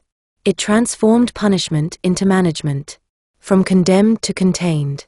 The legal determination that Judd was not fit for execution did not free her from state authority. It intensified it. She was transferred from a carceral environment oriented toward death to one oriented toward control. The justification shifted from retribution to protection, of the public, of the institution, and nominally of Judd herself. This change mattered. Death row is static. Psychiatric confinement is dynamic. It produces evaluations, reports, movement between wards and facilities, petitions, and reassessments. Each of these generates records. Each keeps the case alive. In this phase, Judd was no longer primarily a criminal subject. She was a managed one. The everyday reality of institutional life. Psychiatric confinement is often imagined as either therapeutic or torturous. The reality is usually more mundane and more corrosive. Days are structured, monitored, repetitive. Autonomy is limited not by dramatic force but by routine, schedules, permissions, locked doors, and institutional rules that apply regardless of individual history. For Judd, confinement meant living under constant observation while having little influence over how her behavior was interpreted. Compliance could be read as improvement or as manipulation. Resistance could be read as illness or defiance. Silence could be stability or withdrawal. The patient does not control the narrative. The file does. This asymmetry is one of the defining features of long-term institutionalization. The institution speaks continuously. The inmate speaks only when invited, and her speech is filtered through professional judgment. Who benefits from indefinite confinement? Indefinite confinement serves multiple institutional needs at once. It removes a perceived threat from public space without the spectacle of execution. It satisfies demands for safety without reopening questions about guilt. It allows the state to appear humane while maintaining control. It also protects institutions from the risk of being wrong in public. Releasing a notorious offender who later reoffends carries political cost. Keeping her confined does not. This logic does not require malice. It requires only risk aversion. In Judd's case, the longer confinement continued, the harder it became to imagine an alternative. Decades of records accumulated, each one reinforcing the sense that release would be extraordinary rather than ordinary. The slow transformation of identity. Over time, Judd's public identity shifted. She was no longer simply the woman convicted of a crime. She became a subject of debate, a patient, a curiosity, a symbol of excess punishment or of dangerous leniency, depending on the observer. This transformation did not restore complexity. It replaced one flattening narrative with another. The question ceased to be what happened and became what should be done with her now. In that shift, the victims receded further into the background. Their deaths were settled facts. Judd's ongoing existence was the unresolved problem. This imbalance is not accidental. Living subjects generate ongoing administrative need. The dead do not. The role of time in reshaping the case. Time does not neutralize cases like this. It reshapes them. As years pass, public memory softens. The shock of the original crime fades. New generations encounter the case without the emotional charge that once defined it. What remains is an outline, trunks, a woman, a verdict, confinement. In this environment, Judd's behavior in confinement becomes newly significant. Good conduct can be framed as rehabilitation or as performance. Mental stability can be framed as recovery or as deception. There is no neutral interpretation because the original crime continues to exert gravity over every assessment. Time also introduces compassion fatigue. Institutions grow accustomed to long-term inmates. What once felt exceptional becomes routine. Files are reviewed less urgently. Decisions are deferred rather than resolved. Confinement stretches on because no single moment demands its end. Public fascination without responsibility. The Judd case retained cultural interest long after the trial, precisely because it resisted closure. She was alive. She was visible through reports. She could be visited, written about, debated. The public could engage with the case without having to confront its most difficult moral questions. Execution would have forced a reckoning. Release would have forced another. Indefinite confinement allowed avoidance. This is not unique to Judd. It is a recurring pattern in cases involving women whose violence unsettles social expectations. The system struggles to decide whether to punish, rehabilitate, or contain, and chooses containment because it postpones the need to choose. What confinement conceals? Confinement gives the appearance of resolution, but it conceals unresolved tensions. It conceals uncertainty about motive. It conceals discomfort about gender and violence. It conceals doubt about whether punishment has matched culpability. By holding Judd indefinitely, the state did not answer these questions. It suspended them. This suspension is often described as humane. Sometimes it is. Sometimes it is simply quieter. The question that never disappears. As Judd aged in confinement, a question hovered over the case without ever being formally resolved. What would justice look like now? The law had already spoken. The verdict stood. The sentence had been transformed rather than overturned. The victims were gone. The offender remained. There is no single correct answer to that question. What matters is recognizing that confinement was not an ending. It was a way of keeping the case alive while claiming it was finished. Where this chapter leaves us.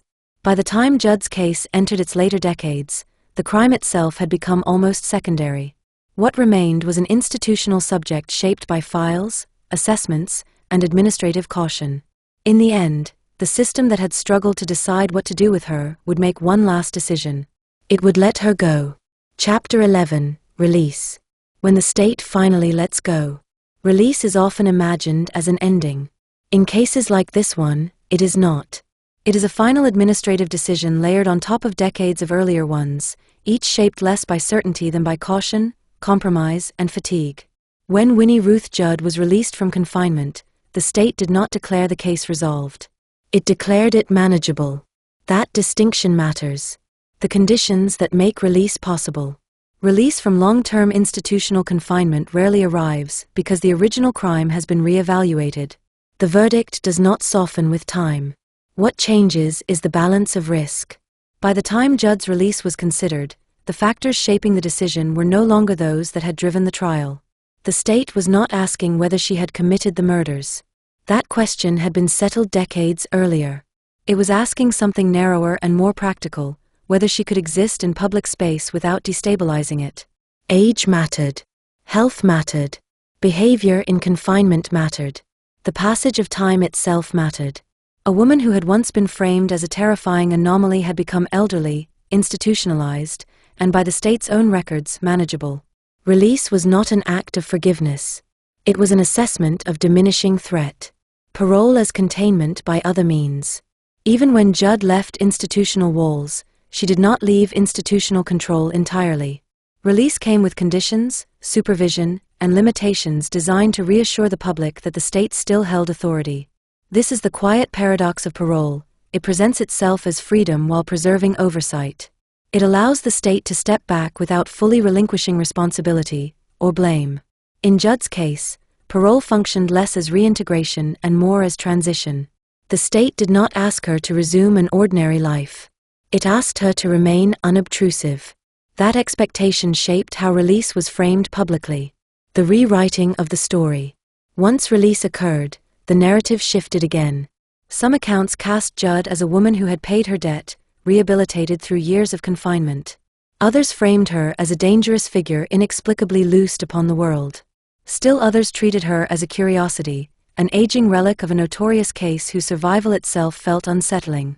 None of these framings fully addressed the reality. Release did not undo the violence. It did not restore the dead. It did not resolve the contradictions at the heart of the case. It simply moved Judd into a different category, no longer inmate, not quite free citizen, still defined by a crime that had occurred decades earlier. The public appetite for explanation did not disappear. It softened into speculation. Living after the case. Life after release for someone like Judd is rarely documented with the same intensity as trial or confinement. The system loses interest once supervision replaces custody. What remains are fragments, addresses, employment attempts, reports of quiet behaviour, occasional press mentions. This thinning of the record is itself meaningful. It reflects the state's final posture toward the case, not resolution, but withdrawal. Judd's later years did not generate new scandal. There was no return to violence, no dramatic failure of the system's judgment. This absence of spectacle is often overlooked, precisely because it is unsatisfying. It offers no moral punctuation mark. But it matters. It suggests that the fear surrounding her had always been amplified by narrative as much as by evidence. That amplification does not disappear when the offender ages out of public imagination. It simply loses urgency. What release does not repair? Release does not repair harm. It does not balance scales. It does not retroactively make sense of the violence or the concealment or the years of confinement. What it does reveal is the state's ultimate preference, not punishment at all costs, not mercy at all costs, but stability. Stability is achieved when a case stops demanding attention. For decades, Judd demanded attention because she unsettled categories. She was a woman who committed extreme violence, a convicted murderer who could not be executed, a patient whose sanity was perpetually reassessed, an inmate who outlived the moment that had made her infamous. Release marked the point at which the state decided that attention could finally subside. The final imbalance.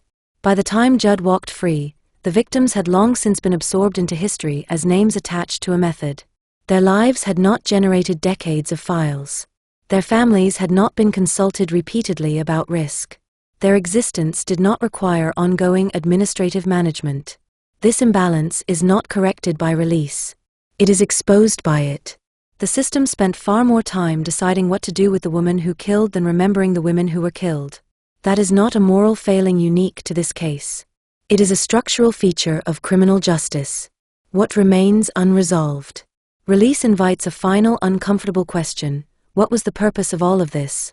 If the goal was retribution, release complicates it.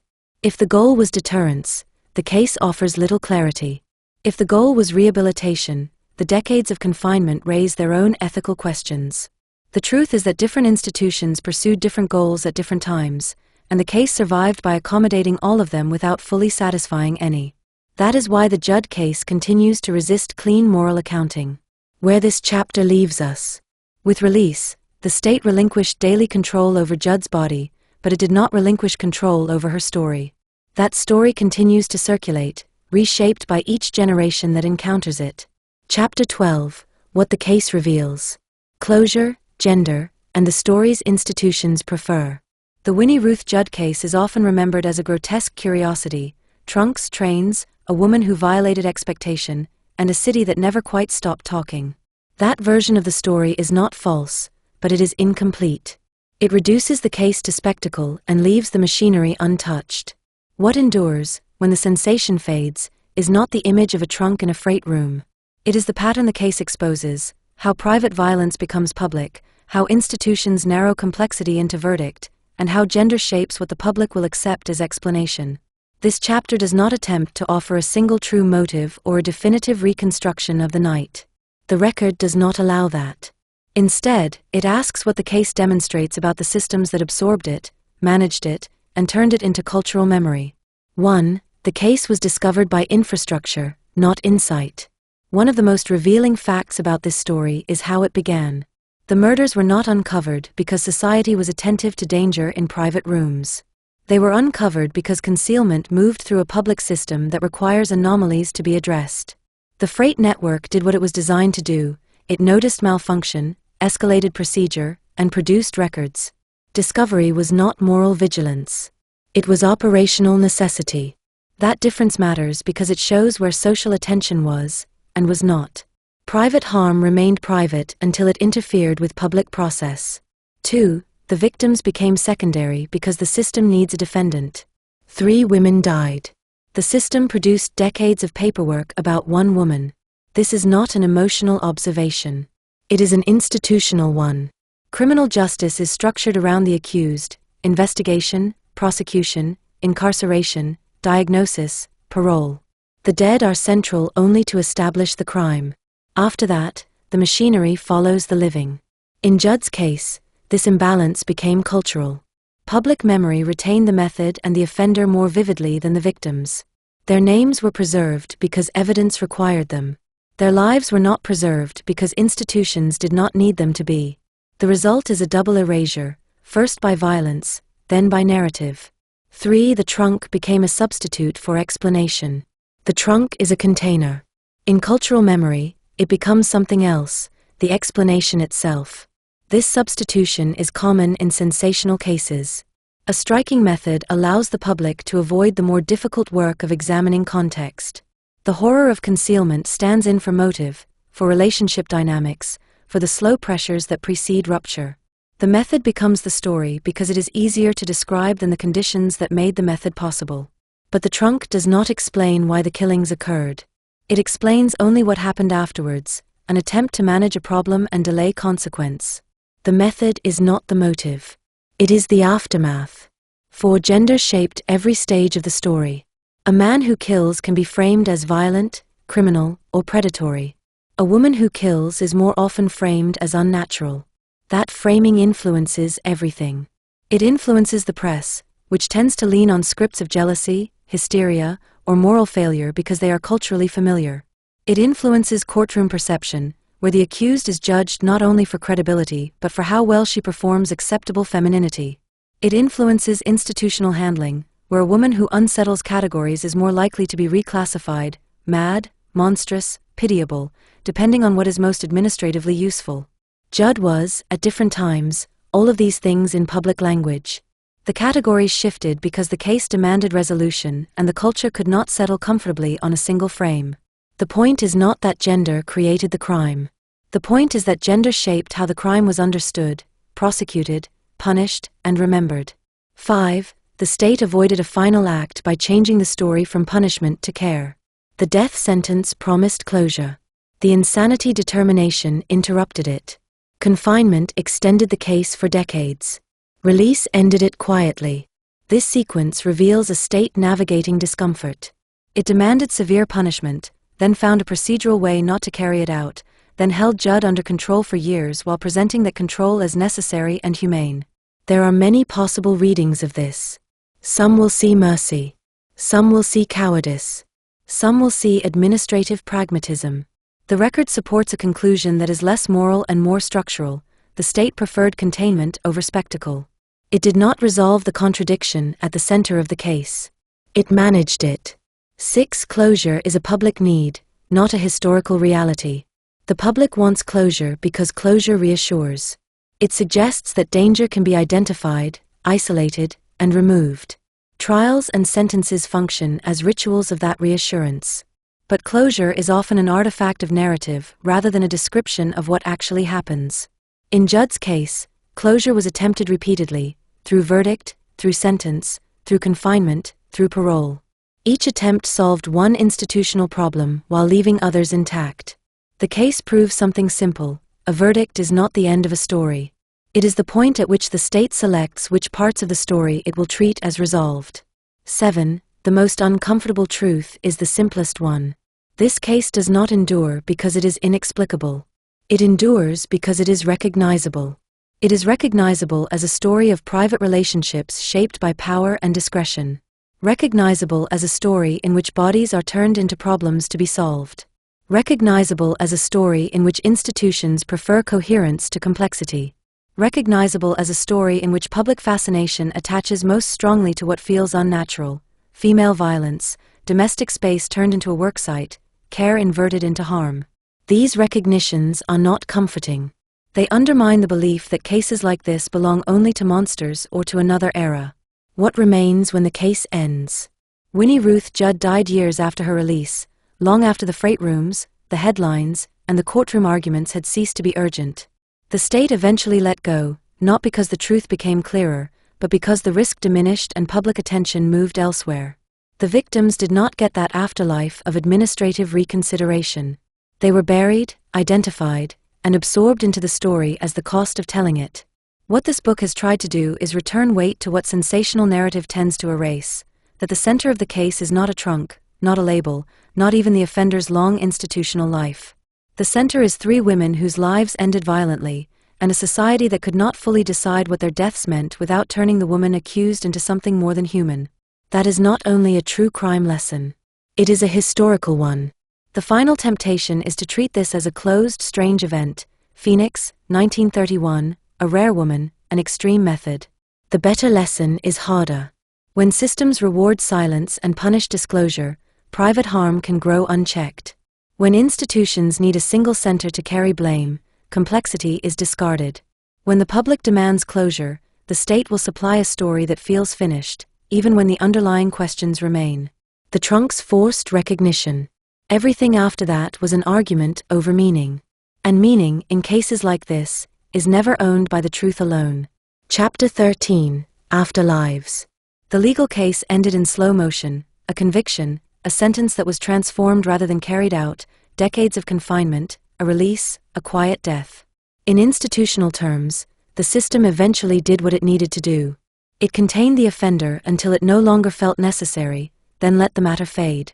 Cultural memory did the opposite. Instead of fading, the Judd case multiplied. It was retold in headlines, in recycled summaries, in lurid shorthand, in moral cautionary tales. It became a story that people recognize even when they cannot name the victims. It became a label that outlived the woman, the trunk murderess. This chapter looks at how that happened, and what is lost in the process. 1. Why this case stuck. Notorious cases remain in circulation for reasons that have less to do with historical importance than with narrative usefulness. The Judd case contains several elements that make repetition easy. An object that can stand in for the whole crime, the trunk. A method that can be described in one sentence. A female offender whose actions violate cultural expectation. A procedural twist that frustrates closure, death sentence, insanity, confinement, release. These ingredients produce a story that can be told quickly and retold endlessly. The more quickly it can be told, the more likely it is to circulate without correction. In that circulation, detail is often replaced by mood, horror, fascination, moral panic. 2. The headline machine and the shrinking of people. The press did not invent the case, but it did what it always does to complex human events. It made them portable. Victims became supporting characters because they complicated the simple story. Their names were difficult to remember compared to the object. Their lives required context, and context competes with shock. The offender's name was easier to anchor because institutions kept producing updates about her for decades: trial coverage, sanity hearings, confinement reports, parole debates. This is how a case becomes offender-centered even when the true human cost is elsewhere. The dead do not issue statements. The living do. The system keeps speaking about the accused, so the culture keeps listening. The imbalance is built into the available material. 3. The myth of the single motive. As the case circulated, motive hardened into a single explanation because stories prefer one engine. Jealousy remained the default because it is legible and gendered. It tells audiences what kind of woman this must have been, and it reassures them that the violence belonged to a recognizable emotional category. It also allows the public to keep the crime safely distant. Jealousy is something others are overwhelmed by, not something shaped by social structure, dependency, or power imbalance. The problem is that even when jealousy was present, it cannot fully carry the weight of the facts. The concealment phase requires sustained decision-making. The institutional phase requires long-term management. The victim's presence requires us to hold more than one relational dynamic at once. A single motive story is not necessarily false. It is simply too small. 4. The monster story and its convenience. The case also lends itself to a different simplification, the monster story. A woman who kills, dismembers, and ships bodies can be framed as an aberration so extreme that it does not threaten broader social assumptions. If she is a monster, then ordinary systems are innocent. If she is uniquely deviant, then there is no need to look at the environments that made secrecy valuable and conflict dangerous. The monster story serves institutions as much as it serves the public.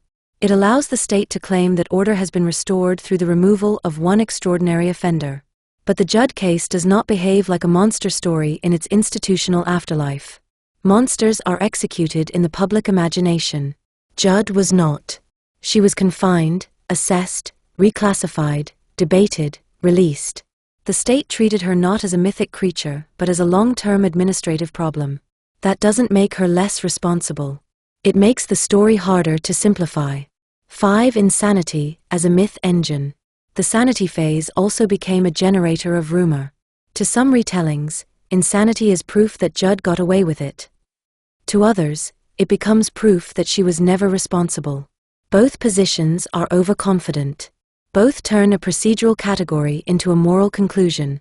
In reality, insanity determinations in criminal cases are often about capacity thresholds, shifting institutional needs, and risk management. They can coexist with culpability. They can coexist with functional behaviour. They rarely deliver moral clarity. But moral clarity is what popular memory demands, so the category is used as a shortcut, either villainy or victimhood. The archive supports neither extreme cleanly. It supports a more uncomfortable view, that the system struggled to carry its own verdict to its intended end, and used medical classification to manage the discomfort. 6. How repetition erases the victims. Every time the case is retold through the trunk, the victims recede. The object is remembered because it is shocking. Names are forgotten because they require attention. Over time, the victims become a blur: 2 women, 3 victims, friends, rivals. This flattening is not a neutral drift. It is the predictable result of telling stories for effect rather than for truth. The moral center of the case, however, cannot be an object. It is 3 women whose lives ended violently and whose deaths were then used, first as evidence, later as entertainment. A victim-centered history is not a sentimental project. It is a corrective one. 7. The case as a mirror, not a relic. It is tempting to treat the Judd case as a relic of another time, an oddity from an earlier phoenix, a story that can be consumed as historical shock. That temptation is part of why the case still circulates.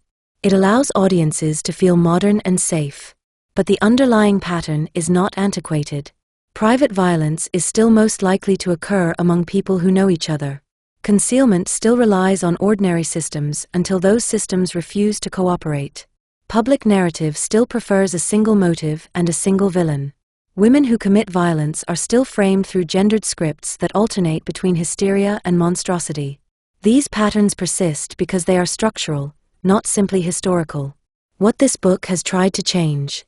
Most retellings of this case move in one direction, from spectacle to certainty. This book has tried to move differently, from evidence to limits, from certainty to what can be responsibly shown, from offender-centered fascination back toward the victims and the systems that absorb them. That approach is less satisfying in the way sensational stories are satisfying. It is also more honest. The final danger of true crime is not that it describes violence. It is that it turns violence into something easy to consume. The Judd case has been made easy to consume by being reduced to an object and a nickname. The reality is harder, and the hardness matters. 3 women died. 2 were reduced into cargo. 1 was buried. A system built a case, secured a verdict, changed its punishment, and held the offender for decades. The public watched, rewrote, and retold. The victims were remembered only as far as the story needed them. If there is an afterlife worth preserving, it is not the myth. It is the evidence, and the discipline to stop where the evidence stops. Epilogue: What we owe the dead. There is a point in every case where the record stops behaving like a story and begins behaving like an archive. Dates replace scenes. Decisions replace drama. The people involved become entries, transfers, petitions, assessments, supervision conditions. Even the extraordinary becomes routine once it is absorbed by institutions. This is how the Judd case ends. Not with a final revelation. Not with a confession that neatly resolves every gap. Not with a courtroom moment that restores moral balance. It ends the way many real cases end, with the state quietly stepping back, and with the public continuing to remember the case in the form that most easily survives: shorthand. The shorthand is the trunk.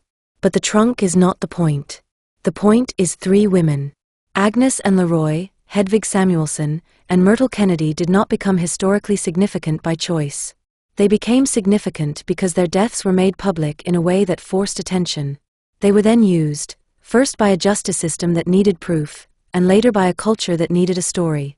The system examined their bodies in order to speak for them, but it could not restore what was taken. Culture repeated the method until method replaced personhood. This is not unique to this case. It is an enduring problem in how societies process violence. The dead do not get to manage the narrative that surrounds them. They cannot correct the record. They cannot insist on their own complexity. They can only be remembered, or not, by those who come after. That is where responsibility shifts. Writing true crime as history is not merely the act of recounting a violent event. It is the act of choosing what to do with the dead once the institutions have finished using them. It is deciding whether their names will be carried forward as people or as functions. An evidence-led approach does not solve this moral problem on its own. Discipline can prevent invention, but it cannot prevent reduction. Even a careful account risks repeating the imbalance the system creates. The accused generates the record, so the accused dominates the narrative. This book has tried repeatedly to resist that gravity. It has refused to turn gaps in evidence into scenes. It has refused to make motive a substitute for proof. It has refused to treat psychiatric categories as moral verdicts. It has refused to let the method eclipse the victims. Where the record is silent, it has remained silent. Where the record is thin, it has not pretended otherwise. That restraint is not an aesthetic preference. It is a form of respect. Because the temptation in this case is strong, to fill the private room with dialogue, to turn concealment into choreography, to make the night of the killings into a single cinematic event. Those temptations sell books. They also create false certainty, certainty that feels satisfying to the reader and does nothing for truth. The truth, as far as it can be held, is simpler and more difficult. The murders were private. The concealment was deliberate. Discovery was procedural. The state pursued punishment, then shifted to containment. The public consumed the story as spectacle. The victims were gradually eclipsed by the offender's long institutional afterlife. Nothing in this sequence is comforting, but it is coherent in a way that matters. It shows how violence moves through systems, and how meaning is manufactured around it. If there is a final lesson here, it is not that evil hides in trunks. It is that private harm can persist until it interferes with public routine, that institutions are built to resolve cases, not to explain them fully, and that cultural memory prefers a story that fits familiar scripts, even when the record does not. And it is that what we owe the dead is not myth. We owe them accuracy. We owe them restraint. We owe them names spoken as names, not as props. We owe them the refusal to turn their deaths into entertainment that floats free of proof. The trunks forced recognition. They forced the city to look. The rest is what we chose to do with that knowledge. This book, finally, is an argument that looking is not enough. We must also look well. Bibliography. Archival and government records. Arizona State Hospital. Patient and administrative records relating to Winnie Ruth Judd. Phoenix, Arizona. Arizona State Library, Archives and Public Records. Criminal case files, executive correspondence, and related state records concerning Winnie Ruth Judd. Phoenix, Arizona. Maricopa County Superior Court. State of Arizona versus Winnie Ruth Judd, criminal court records, filings, and exhibits. Phoenix, Arizona. Maricopa County Medical Examiner/Coroner's Office, historical. Inquest and death investigation materials relating to Agnes and Leroy, Hedvig Samuelson, and Myrtle Kennedy. Phoenix, Arizona. Office of the Governor, State of Arizona. Clemency, commutation, and related correspondence regarding Winnie Ruth Judd. Phoenix, Arizona. Newspapers and periodicals. Arizona Republic, Phoenix. 1931 to 1932, later retrospective coverage. Phoenix Gazette, Phoenix. 1931 to 1932, later retrospective coverage. Arizona Daily Star, Tucson. 1931 to 1932. Los Angeles Times, Los Angeles. 1931 to 1932. New York Times, New York. 1931 to 1932. Associated Press Wire Reports. 1931 to 1932. Legal and institutional reference. Arizona Revised Statutes and Session Laws, as applicable to homicide, insanity, and criminal procedure during the period. American Psychiatric Association. Diagnostic and Statistical Manual of Mental Disorders. Various editions. Secondary sources: Women, Crime, and Punishment. Cawthon, Elizabeth. Women on the Margins, Crime and Criminal Justice in the American West, 1865 to 1900. Lincoln, University of Nebraska Press, 2006. Friedman, Estelle B. Their Sisters' Keepers, Women's Prison Reform in America, 1830 to 1930. And Arbor, University of Michigan Press, 1981. Rafta, Nicole Hahn. Partial Justice, Women, Prisons, and Social Control. Second edition. New Brunswick, New Jersey, Transaction Publishers, 1990. Smith, Julie A., and Mary and Irwin. Beyond the Prison Gates, Women, Crime, and Reentry. New York, Routledge, 2011. Secondary sources: Insanity, Psychiatry, and the Law. Foucault, Michel. Madness and Civilization, A History of Insanity in the Age of Reason. Translated by Richard Howard. New York, Vintage, 1988. Rothman, David J. The Discovery of the Asylum, Social Order and Disorder in the New Republic. Boston, Little Brown, 1971. Wexler, David B. Mental Health Law, Major Issues. New York, Plenum Press, 1990. Secondary sources: True Crime, Media, and Moral Panic. Caputi, Jane. The Age of Sex Crime. Bowling Green, Ohio, Bowling Green State University Popular Press, 1987. Jukes, Yvonne. Media and Crime. Third edition, London, Sage, 2015. Reference works: Encyclopedia of Arizona. Phoenix, Arizona Historical Society, various editions. Oxford Reference Online. Oxford, Oxford University Press.